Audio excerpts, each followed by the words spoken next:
हो जाएगा, कार्तिक पूर्णिमा तक चलेगा। तुमको अगर लग रहा है कि मेरे दशा नहीं बदल रही, मैंने दिशा बदल कर देख लिया, मैंने घर का रुख बदल कर देख लिया, दुकान बदल कर देख ली, सब कुछ बदल कर देख लिया, साउंड सेट नहीं है, तुमने घर का फर्नीचर बदल कर देख लिया, सब कुछ बदल कर देख लिया, तो अब एक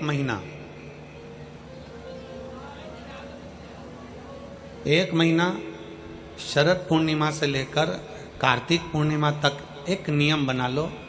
एक चावल का दाना, केवल एक, ज्यादा नहीं, केवल एक चावल का दाना, जो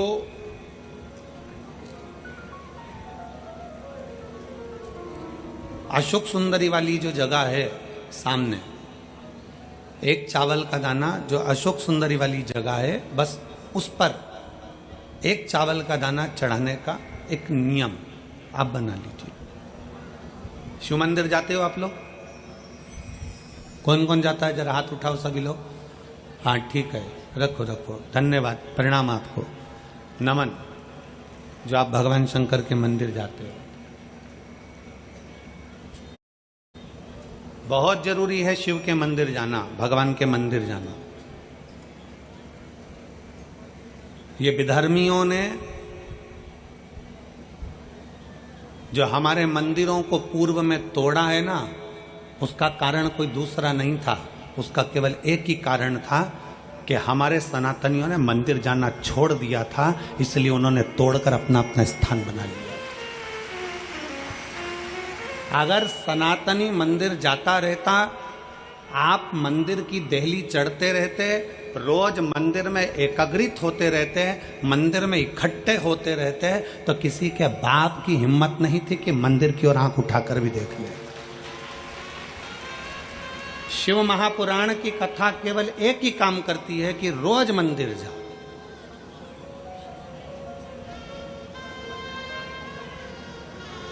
जो हमारे मंदिरों में से मूर्तियों को तोड़ा गया, हमारे मंदिरों में से सोना निकाल लिया गया, हमारे मंदिरों को खंडित कर दिया गया, उसका कारण केवल एक था कि सनातनियों ने मंदिर जाना छोड़ दिया था।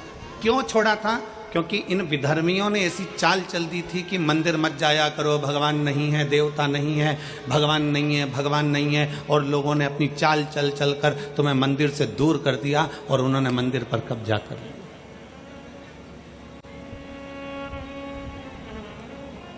रोज जाओ मंदिर शिव को जल चढ़ाने के लिए। तेरे मंदिर में आना मेरा काम है और मेरी बिगड़ी बनाना तेरा काम। कभी तो सुनेगा।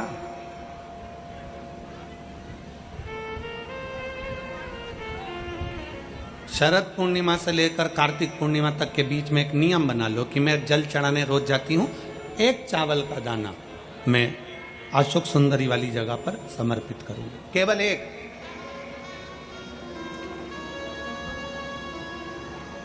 चावल का दाना समर्पित कब करना है?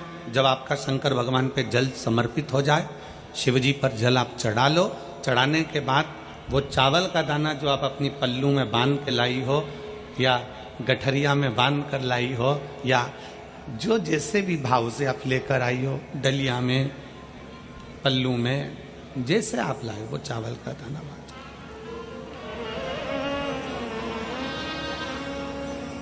उस एक चावल के दाने को एक महीने तक आप रोज एक चावल का दाना लेकर जाओ, रोज चढ़ाओ, अपनी कामना कर कर बाबा मैंने दिशा बदल कर देख ली, दुकान बदल कर देख लिया, व्यापार बदल कर देख लिया, घर बदल कर देख लिया, काम बदल कर देख लिया, पर मेरी दशा नहीं बदल रही। अब ये मैंने चावल का दाना, चावल का मतलब होता है अक्षत,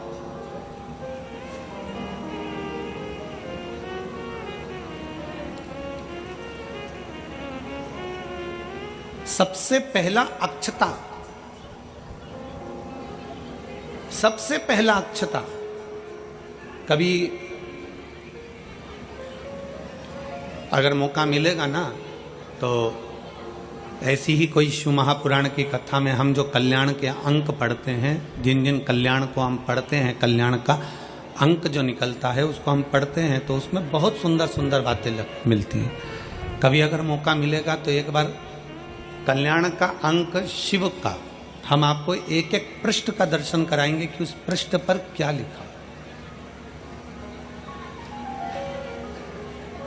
स्वयं अन्नपूर्णा महारानी काशी में विराजमान होकर नंदी पर बैठ कर आए हुए देवाधिदेव महादेव की साक्षी में कहती है, स्वयं अन्नपूर्णा महारानी काशी की पवित्र भूमि पर नंदी पर बैठ कर आए हुए भगवान शंकर से कहती है, भोले बाबा, हे शिव, हे शंकर, हे विश्वनाथ, विश्व का भरण पोषण करने वाले हे विश्वनाथ, मैं आपको क्या दूं?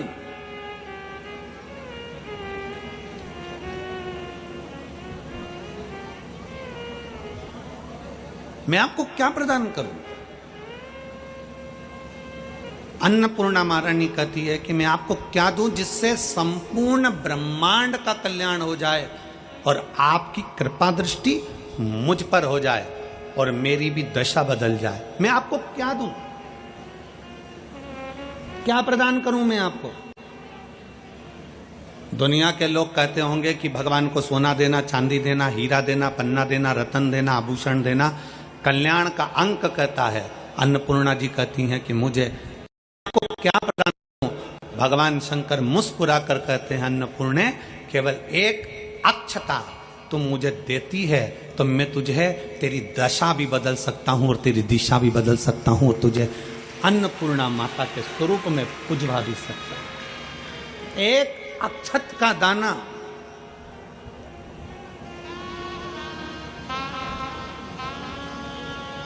तिलक लगाते हैं, मेरी जीजियां तिलक लगाती हैं, तिलक लगाती हैं तो चावल लगाती हैं कि नहीं लगाती हैं?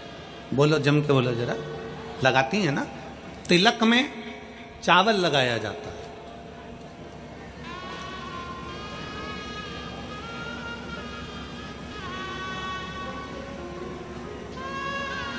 चावल का मतलब क्या होता है?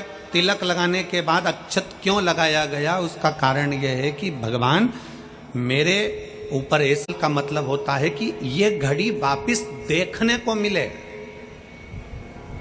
आज मैं अगर यजमान बना हूं, आज अगर मैंने आज पूजन करी है, आराधना करी है, यज्ञ करा है, अनुष्ठान करा है, देवी जी की प्राण प्रतिष्ठा करी है, मैंने कोई हवन करा है, पंडित जी ने तिलक लगाया, चावल लगाया। चावल का मतलब है कि ये बार बार जजमान बनता रहे, ये बार बार ऐसी कृपा भगवान करे कि इसके ऊपर ऐसी करुणा हो कि ये बार बार कथा कराते रहे, ये बार बार यज्ञ कराते रहे, ये बार बार अनुष्ठान कराते रहे। अक्षत का मतलब पुनरावृत्ति, बार बार हो।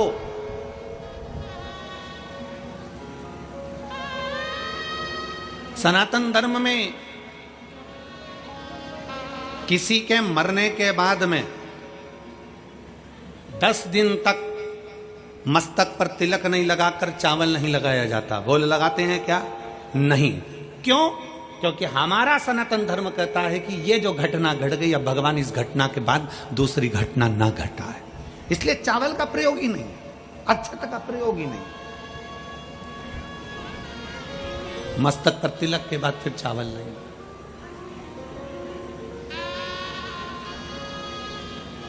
एक अक्षता, एक बेलपत्र और एक लोटा जल, यह हमारी जिंदगी की सार्थकता है। एक अक्षत, एक बेलपत्र, एक लोटा जल, यह हमारी जिंदगी की सार्थकता है। शिव महापुराण की कथा कहती है, शरद पूर्णिमा से लेकर कार्तिक पूर्णिमा तक एक चावल का दाना अशोक सुंदरी वाली जगह, अशोक सुंदरी की जगह मालूम है ना सबको? सबको स्मरण में है?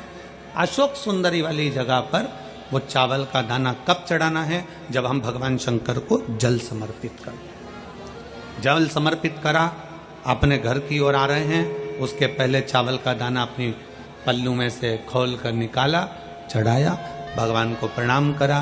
बाबा, बहुत कुछ कर कर देख लिया पर दशा नहीं बदली, और मैंने तेरे ही भरोसे बाबा, तेरे ही भरोसे हवा बिच उड़ती जावांगी बाबा डोर हंतो छड़ना में कटी जावांगी भोले मैं तेरी शंभो मैं तेरी हवा बिच उड़ती जावांगी बाबा डोर हंतो छड़ना में कटी जावांगी। एक अक्षत